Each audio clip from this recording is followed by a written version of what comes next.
Abra sua Bíblia, por favor, em Êxodo capítulo 3.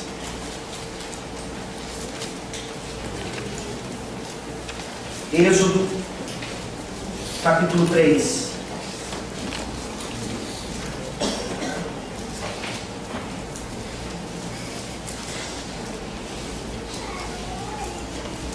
Eu farei a leitura de todo o capítulo, mas a mensagem será apenas dos versículos 1 a 9.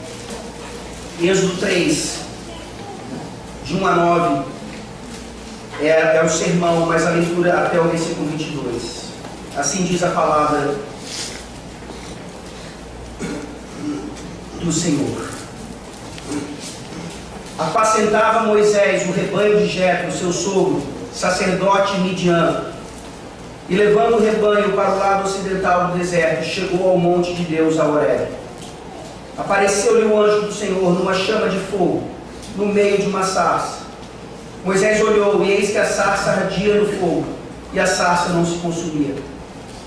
Então disse consigo mesmo: irei para lá e verei essa grande maravilha, porque a sarça não se queima.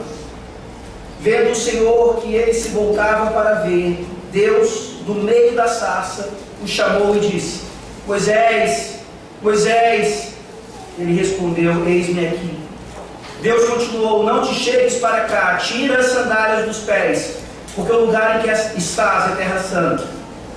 Disse mais: eu sou o Deus de teu pai, o Deus de Abraão, o Deus de Isaque, o Deus de Jacó. Moisés escondeu o rosto, porque temeu olhar para Deus. Disse ainda o Senhor: certamente vi a aflição do meu povo, que está no Egito, e ouvi o seu clamor por causa dos seus exatores. Conheço-lhes o sofrimento. Por isso desci a fim de livrá-lo da mão dos egípcios e para fazê-lo subir daquela terra, a uma terra boa e ampla, terra que mana leite e mel, o lugar do cananeu, do eteu, do amorreu, do ferezeu, do eveu e do jebuseu. Pois o clamor dos filhos de Israel chegou até mim, e também vejo a opressão com que os egípcios os estão oprimindo. Vem agora, e eu te enviarei a Faraó, para que tires o meu povo, os filhos de Israel, do Egito.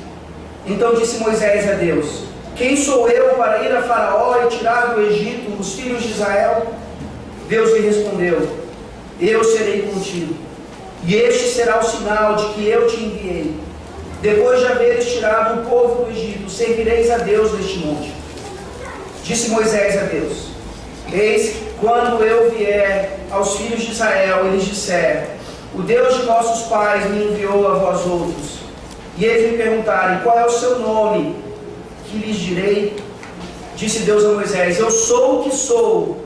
Disse mais: assim dirás aos filhos de Israel: eu sou, me enviou a vós outros. Disse Deus ainda mais a Moisés: assim dirás aos filhos de Israel: o Senhor, o Deus de vossos pais, o Deus de Abraão, o Deus de Isaque, o Deus de Jacó, me enviou a vós outros. Este é o meu nome eternamente, e assim serei lembrado de geração em geração. Vai, ajunta os anciãos de Israel e diz-lhes: o Senhor, o Deus de vossos pais, o Deus de Abraão, o Deus de Isaque, o Deus de Jacó, me apareceu dizendo: em verdade vos tenho visitado e visto o que vos tem sido feito no Egito.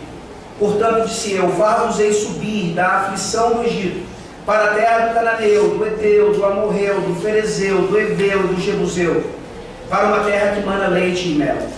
E ouvirão a tua voz, e irás com os anciãos de Israel ao rei do Egito, e lhe dirás: o Senhor, o Deus dos hebreus, nos encontrou. Agora, pois, deixa-nos ir caminho de 3 dias para o deserto, a fim de que sacrifiquemos ao Senhor nosso Deus.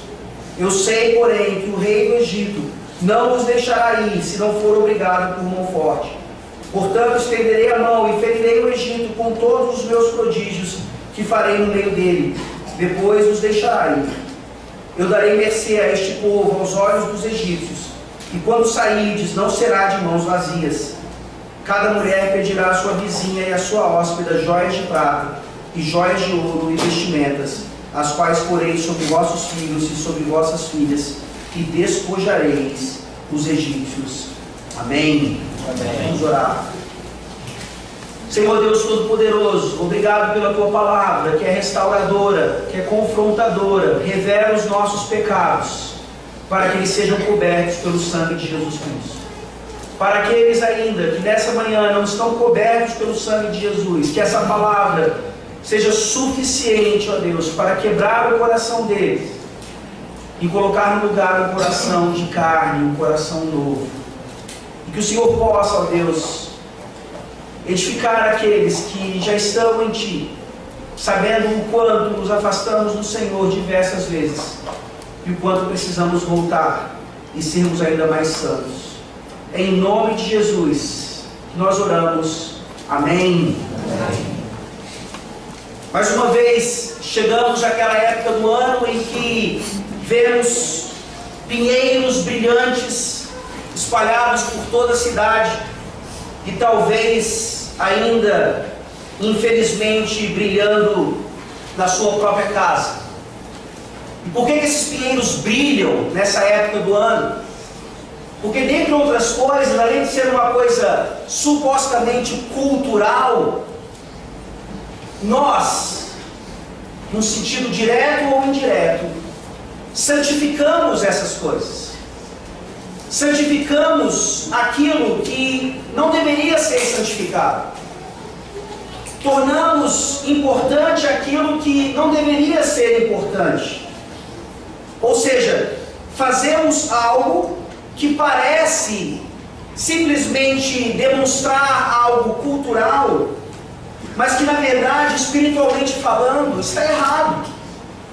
Nós santificamos a árvore, nós santificamos os símbolos, e nós santificamos principalmente a época, tudo isso de forma errada. E isso é agora contrastado exatamente com o brilho de uma outra árvore, o brilho de uma outra planta, um brilho que realmente demonstra santificação verdadeira, aquilo que é santificado pelo Senhor, de acordo com a vontade dEle. Compare na sua mente o brilho que sem dúvida alguma chama a atenção desses pinheiros com o brilho da sarça ardente. Quando nós somos confrontados pela palavra de Deus, e obviamente o sermão não diz respeito apenas a plantas que brilham, isso, por mais insignificante que pareça, também nos mostra o quanto nós nos afastamos da santidade do Senhor, santificando coisas que não precisam nem deveriam ser santificadas. A cristianização de coisas pagãs não torna aquilo santo. E é exatamente isso que veremos hoje. Como Deus, sim, Ele de fato pega coisas comuns e as torna santas. E também nos ensina, nesse sentido, como sermos ainda mais santos. Nós vimos no nosso último sermão em Êxodo, como Deus prepara Moisés durante 40 anos. Ele está numa terra estranha, ele está em Midian, ele acaba se casando, formando família, ele é ali pastor de ovelhas, uma profissão, uma função execrável, abominável para os egípcios. E durante esse período, o povo está clamando, o povo de Israel está ainda em cativeiro. E nós vimos aqui no final do capítulo 2, o seu clamor subiu a Deus. E Deus atentou para a condição do seu povo. Ou seja, depois desses 40 anos, Moisés agora com 80 anos de idade, provavelmente não tendo mais qualquer esperança de voltar para o Egito, ele é chamado por Deus para realizar essa obra maravilhosa que dá título ao livro, o Êxodo. Então nós veremos nessa manhã, no capítulo 3 até o versículo 9, esse capítulo é maravilhoso demais, ele não pode ser pregado em apenas uma fase. até o versículo 9, então, nós vemos aqui Yahvé, o Deus de vivos e não de mortos, se revelando a nós de forma santa e nos redimindo da escravidão. Yahvé, o Deus de vivos e não de mortos, ele se revela a Moisés de forma santa, santíssima, e mostra a ele e a nós, nessa manhã, a redenção da escravidão. Esse texto é dividido em duas partes. A primeira delas é a santidade de Yahvé, versículos 1 a 5. E a segunda é a redenção de Yahvé, versículos 6 a 9. Vejamos então aqui como se manifesta a santidade de Yahvé nos versículos 1 a 5.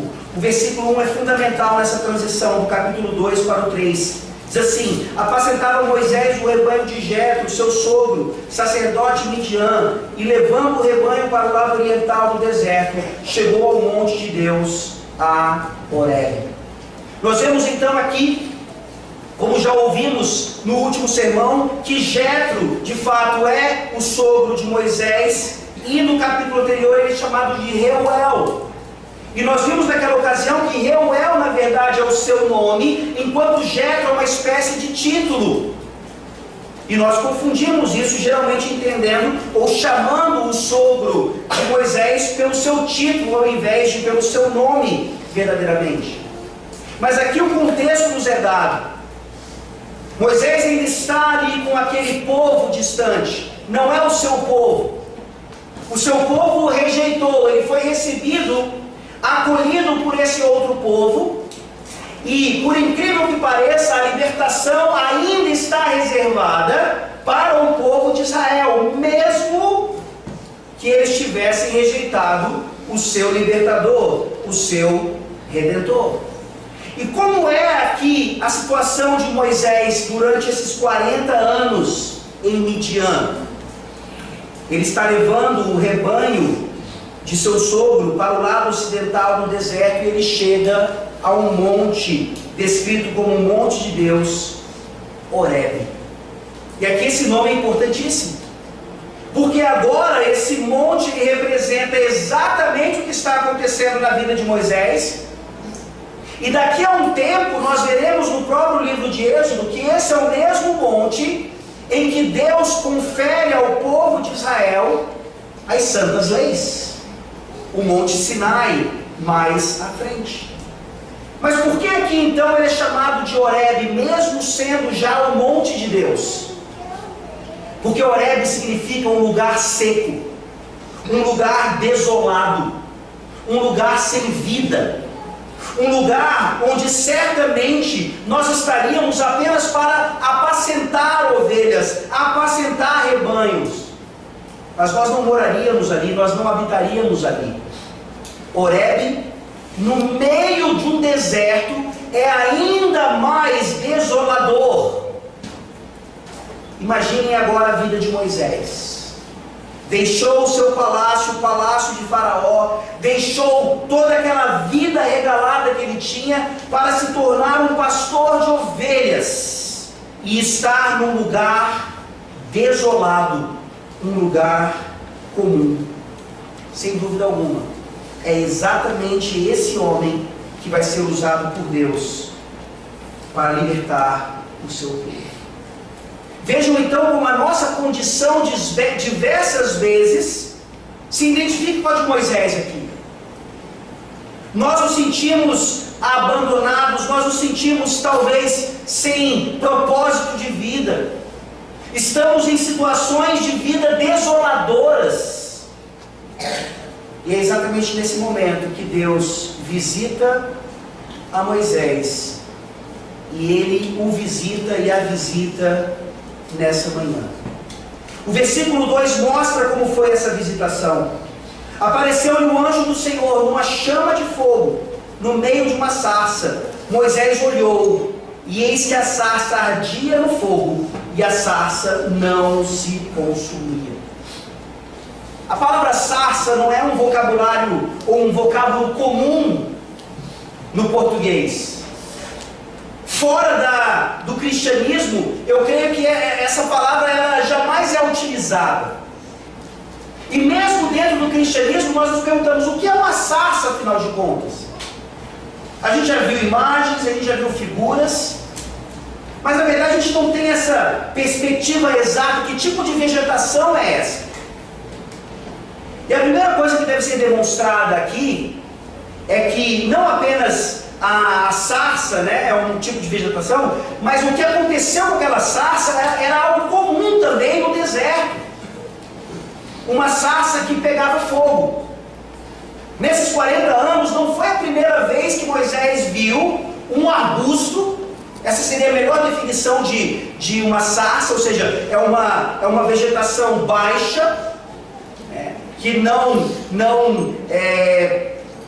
dá tantos frutos como uma árvore frondosa, uma árvore mais ressecada, uma planta mais ressecada, ou seja, uma planta sem aparência tão agradável assim. Nós estamos no deserto, num lugar desolado. Não é o paraíso, não é o Éden, não são árvores frutíferas que trazem essa imagem toda aqui. E esse arbusto, por diversas vezes, por causa de razões óbvias, pegava fogo. Mas quando Moisés olhava para aquele arbusto pegando fogo, ele percebia que o arbusto era consumido e o fogo se extinguia. É essa então a diferença do que está acontecendo agora. É a isso que nós damos o nome de sarça ardente. E aqui nós vemos então de uma forma primordial o fogo sendo já uma representação da santidade de Deus. Nós vemos o fogo por toda a Escritura, demonstrando a presença do Senhor e a sua santidade. Mas geralmente quando pensamos em fogo, a própria Bíblia diz isso, o fogo está consumindo alguma coisa. O fogo está purificando, o fogo está tirando aquilo que não deve estar e preparando então para receber aquilo que deve estar. Mas o fogo aqui não consome a sarça. Essa imagem então chama a atenção de Moisés. Sim, é o fogo manifestador da santidade de Deus, mas esse fogo não está destruindo o arbusto. O fogo continua, ele não acaba. Isso aqui nos mostra por que é que ainda hoje o símbolo da nossa igreja é uma sarça ardente. Infelizmente, com a deturpação dessa simbologia, nós tivemos na igreja dos Estados Unidos, que nos plantou aqui na metade do século XIX, uma mudança nessa simbologia, quando na verdade de forma teologicamente errada, eles associaram a planta, ou seja, a sarça em si, a Deus Pai. No meio daquela sarça havia uma cruz representando Deus Filho, e o topo daquela cruz era uma pomba descendo, representando supostamente o Espírito Santo. Foi essa imagem que veio também para a nossa denominação aqui no Brasil. E não há pouco tempo atrás, havia uma pomba ainda no meio da sarça que ardia. Num Supremo Concílio, o Concílio Nacional da nossa denominação, decidiu-se de forma bíblica e correta a tirar o símbolo da pomba ali, porque o catecismo nos ensina, seguindo as Escrituras, que não se deve fazer imagem alguma de qualquer pessoa da divindade. Temos então agora uma sarça novamente ao molde daquilo que também representava igrejas presbiterianas históricas ao longo aí da história. Você vai ver o símbolo da igreja na Escócia, é uma sarça ardente. O símbolo da igreja reformada francesa é uma sarça ardente. Agora, por que isso? Porque para eles, a sarça aqui representava a condição de Israel, que estava sofrendo lá no Egito, mas que não era consumido. O povo não acabava, pelo contrário, se multiplicava. E eles usaram essa simbologia então para comparar a situação da igreja naquele momento. Lembrem-se da reforma, perseguição, inquisição, mas a igreja não acabava, o Senhor Deus a preservava. Essa é a situação então, uma das demonstrações do porquê Deus está aqui queimando no meio da sarça, mas não está consumindo a sarça. De fato, um brilho e uma santificação de algo comum que faz todo o sentido à luz do que está acontecendo. Deus não faz isso simplesmente para chamar a atenção de Moisés.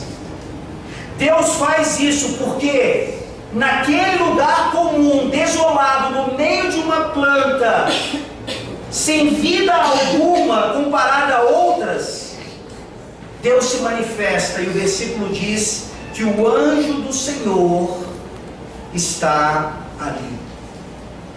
E nós já vimos isso, graças a Deus, em Gênesis. Quem é esse anjo do Senhor aqui, senão a segunda pessoa da Trindade, se revelando e se manifestando a Moisés, atraindo-o, como diz no versículo 3, irei para lá e verei essa grande maravilha, porque a sarça não se queima.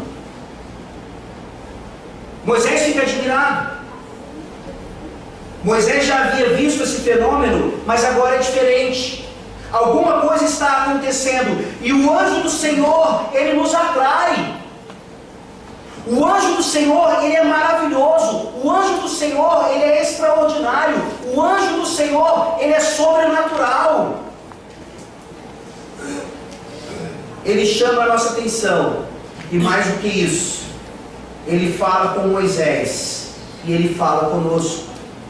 O versículo 4 diz: vendo o Senhor que ele se voltava para ver, Deus, do meio da sarça, o chamou e disse: Moisés, Moisés. Ele respondeu: eis-me aqui. O anjo do Senhor, o verbo de Deus, antes da sua encarnação, ele aparece aqui, naquilo que nós chamamos de uma teofania, uma manifestação de Deus. E ele fala com Moisés, chamando-o pelo nome. Olha a pessoalidade que esse Deus demonstra a Moisés e a cada um de nós nessa manhã. Ele nos chama pelo nome, ele nos conhece pelo nome. Talvez você esteja na igreja e as pessoas não te conheçam, as pessoas não falem com você, as pessoas ainda não tenham lhe dado as boas-vindas, e você já está aqui há 2 anos. Mas você está numa igreja repleta de pessoas que não são como Deus, repleta de pessoas pecadoras que sim, cometem esses erros, esses deslizes, mas Deus não é assim. Deus me chama pelo nome. Deus lhe atrai, Deus lhe chama pelo nome, e Ele diz a você o que você deve fazer na presença dEle. Presença santíssima, presença essa que merece toda a reverência. O versículo 5 é exatamente o que acontece. Não te chegues para cá, Deus diz, tira as sandálias dos pés, porque o lugar em que estás é terra santa.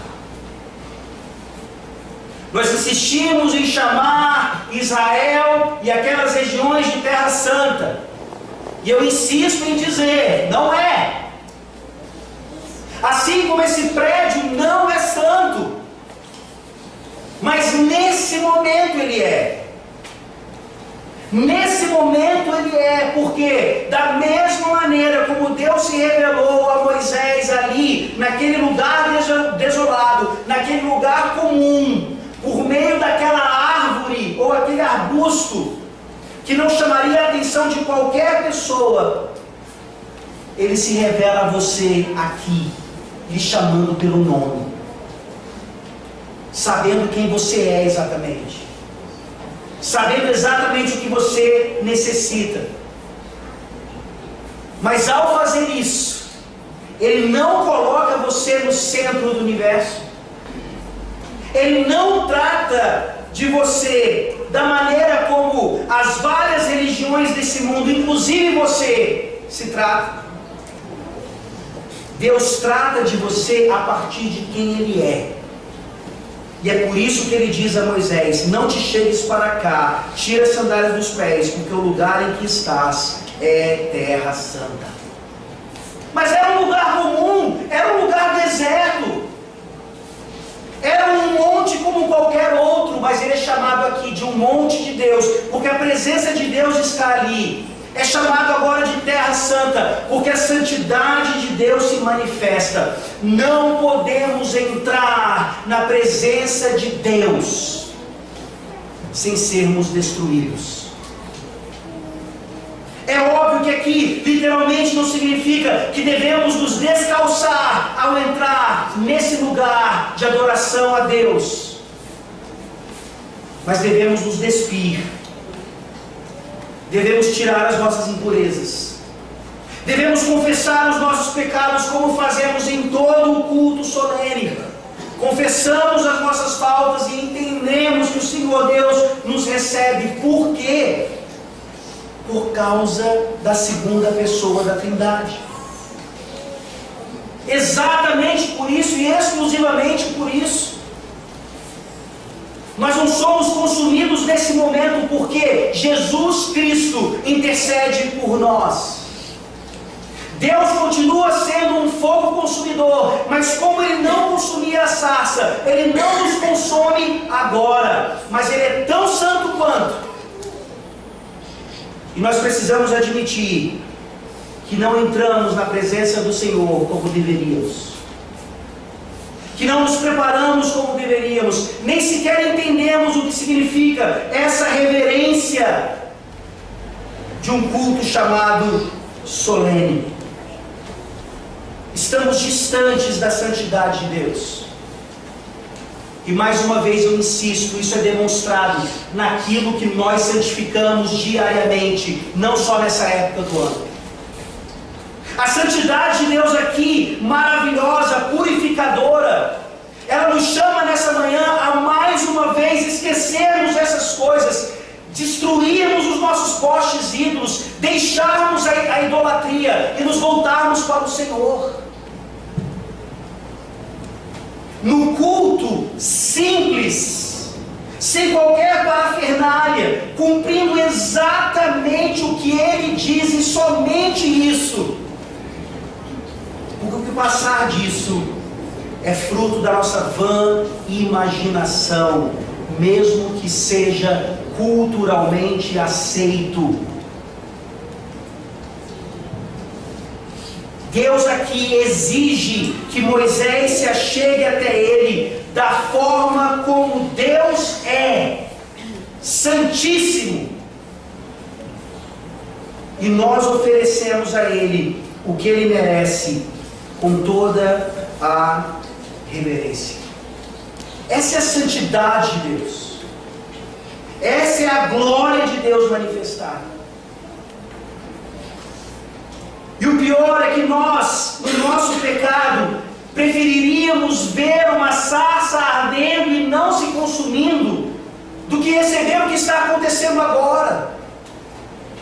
A segunda pessoa da Trindade se manifestou ali na sarça ardente, falou com Moisés diretamente e ensinou-o a como se achegar a Deus, e é exatamente isso que está acontecendo agora. A segunda pessoa da Trindade, Jesus Cristo, homem, ressurreto, reinando, Ele fala por meio do pregador com todos vocês, chamando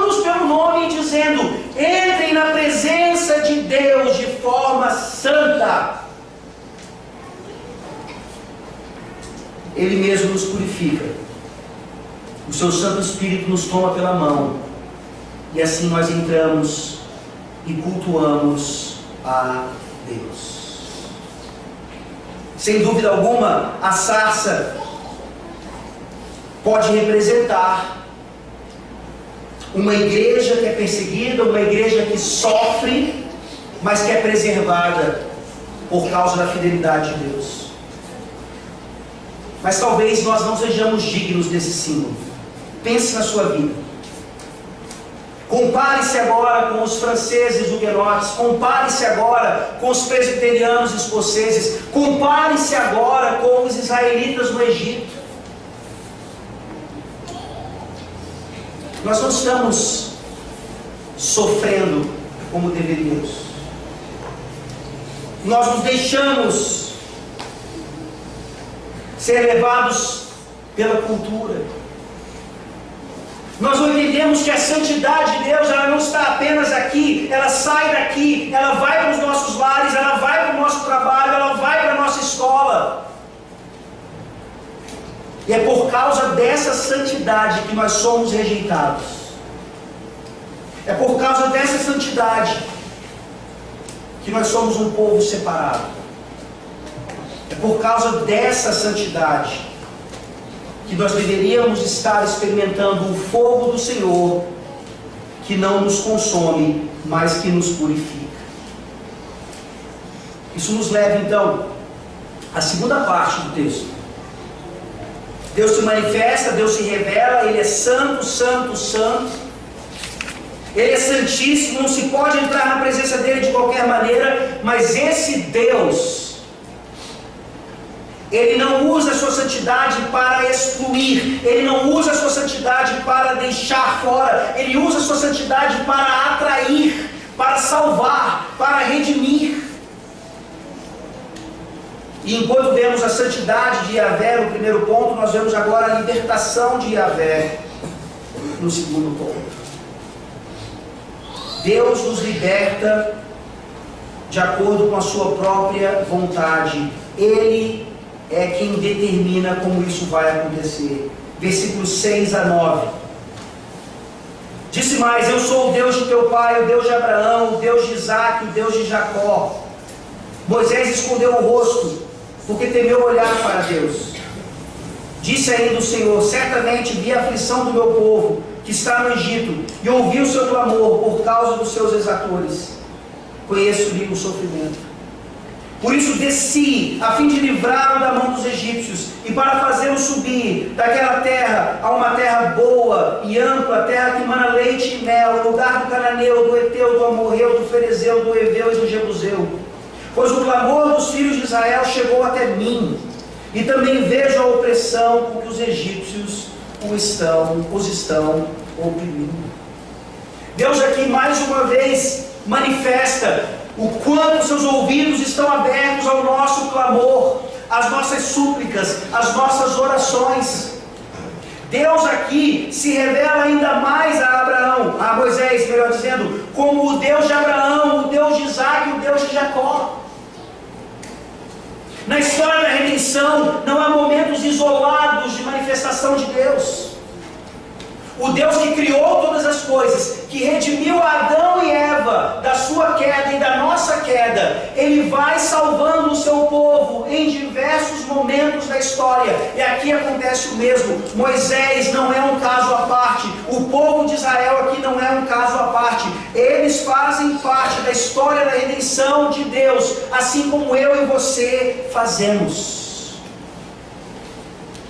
A pergunta hoje que você deve fazer a si mesmo é: será que eu já conheci a esse Deus como sendo santo, santo, santo, e a minha salvação flui exatamente disso?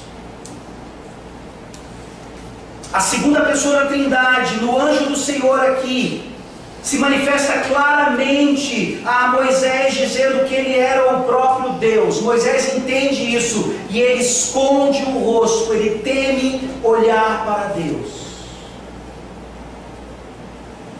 Como é a nossa postura de temor diante desse Deus maravilhoso? Nós chegamos mais uma vez a uma época do ano que, por mais que nós não queiramos, nós ainda achamos que somos merecedores de presentes por causa daquilo que nós fizemos ao longo do ano. Nós ainda achamos que eu fiz mais bem do que mal, por isso eu mereço alguma coisa. Nós ainda vivemos a partir disso, de que o nosso próprio braço, o nosso próprio vigor, a nossa própria inteligência, a nossa própria força podem nos libertar dos nossos problemas, das nossas dificuldades. É essa mensagem na televisão, no rádio, na internet, nas nossas casas, nas igrejas.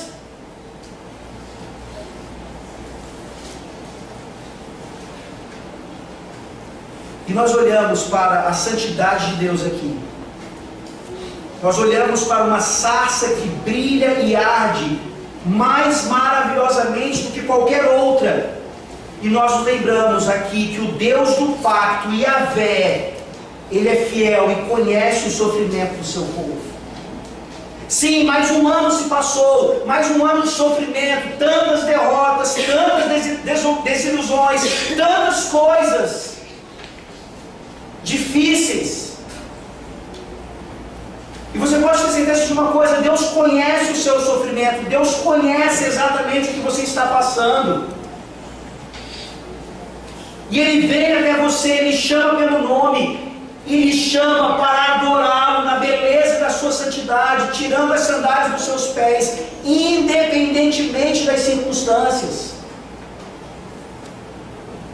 Não, talvez as coisas não melhorem em 2018, mas você continua tendo a total capacidade e privilégio de chegar a esse Deus Santíssimo como seu libertador. Porque ao conhecer o sofrimento do povo, Ele diz: eu ouvi o seu clamor,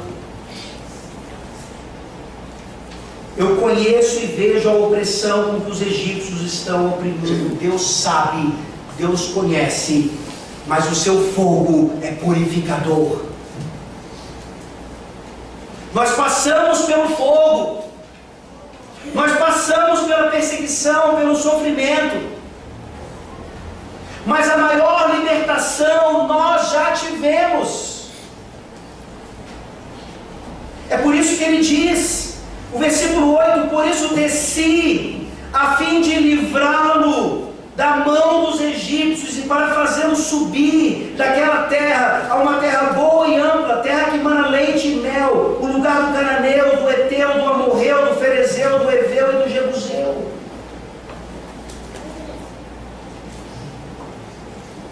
A segunda pessoa da Trindade, representando toda a Trindade, disse aqui a Moisés: eu desci a fim de livrá-lo. Moisés não é o libertador, ele é apenas um instrumento do libertador, que é o próprio Deus. Essa é a mensagem de todos os domingos, essa é a mensagem durante todo o ano,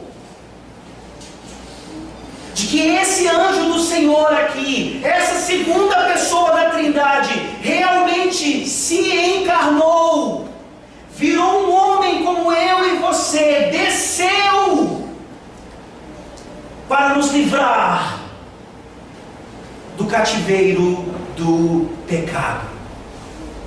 É a força dele, é a sabedoria dele, é a iniciativa dele.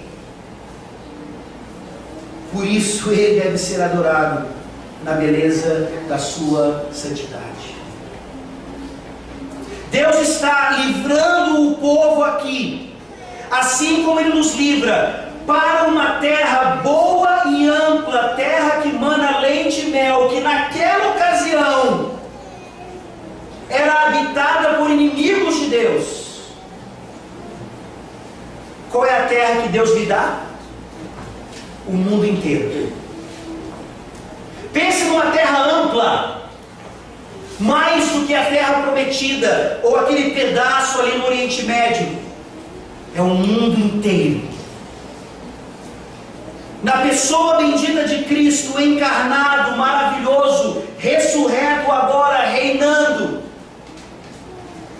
o mundo inteiro é oferecido a nós. Mas nós vivemos ainda nesse mundo habitado por inimigos de Deus, usurpadores, que não herdarão a terra. Que depois daquele grande dia entenderão exatamente o que significa ouvir o Evangelho e não se arrepender, ouvir o Evangelho e não se curvar diante de Deus. Essa é a mensagem maravilhosa de libertação de Yahvé, esse Yahvé Santíssimo que nos conclama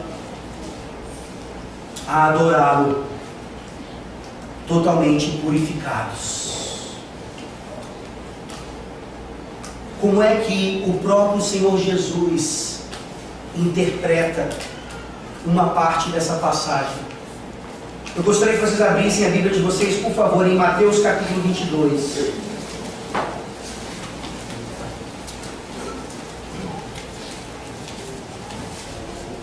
Mateus 22.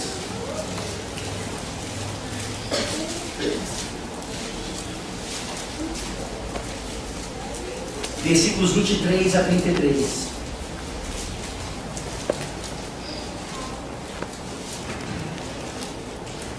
Naquele dia aproximaram-se dele alguns saduceus que dizem não haver ressurreição, e lhe perguntaram: Mestre, Moisés disse, se alguém morrer não tendo filhos, seu irmão casará com a viúva e suscitará descendência ao falecido. Ora, havia entre nós 7 irmãos. O primeiro, tendo casado, morreu, e não tendo descendência, deixou sua mulher e a seu irmão. O mesmo sucedeu com o segundo, com o terceiro até o 7º. Depois de todos eles, morreu também a mulher. Portanto, na ressurreição, de qual dos 7 será ela esposa? Porque todos a desposaram. Respondeu-lhe Jesus: Errais, não conhecendo as Escrituras nem o poder de Deus. Porque na ressurreição, nem casam nem se dão em casamento, são porém como os anjos no céu.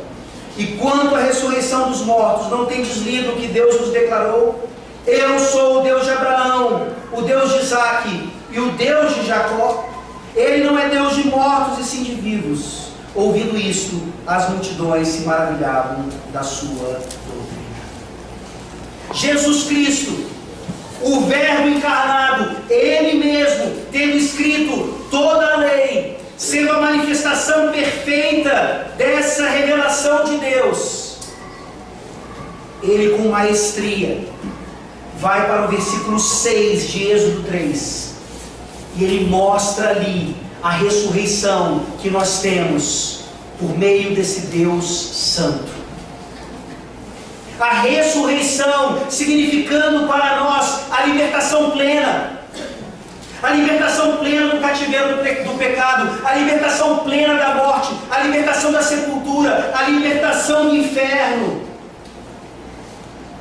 Jesus olha para aqueles saduceus que defendiam o livro de Êxodo como sendo palavra de Deus e desconheciam essa realidade tão maravilhosa a partir desse texto que nós acabamos de ler e de entender um pouco melhor.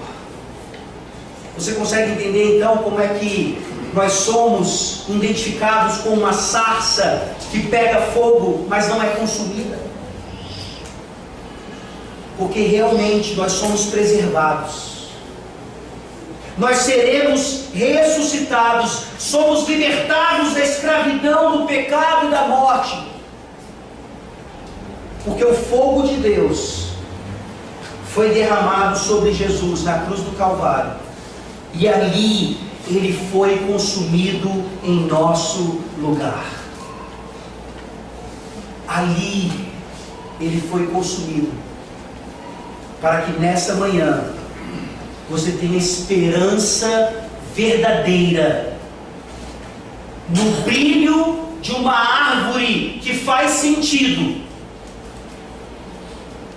de que em Cristo Jesus há libertação plena, para que você um dia habite em uma terra restaurada, livre de morte, pecado, idolatria, paganismo e tantas outras coisas também culturais.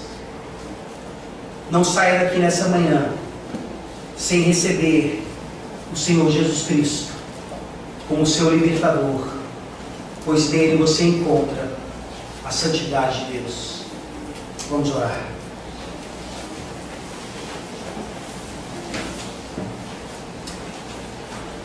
Ó Deus Todo-Poderoso, obrigado, porque a Tua Palavra nos traz toda a simbologia que nós precisamos para entender melhor quem nós somos e principalmente quem o Senhor é. Obrigado, ó Deus, pela sarça ardente que queimava, mas não se consumia. Ajuda a Tua igreja, ó Deus, a ser cada vez mais purificada, entendendo que nessa purificação não há condenação, pelo contrário, há vitória. Que o Senhor ajude a todos aqui presentes a entenderem a preciosidade de Jesus Cristo e como somente nele temos a ressurreição dos mortos, pois o Senhor é um Deus de vivos e não de mortos, como claramente ele declarou. É no nome dele que nós oramos. Amém.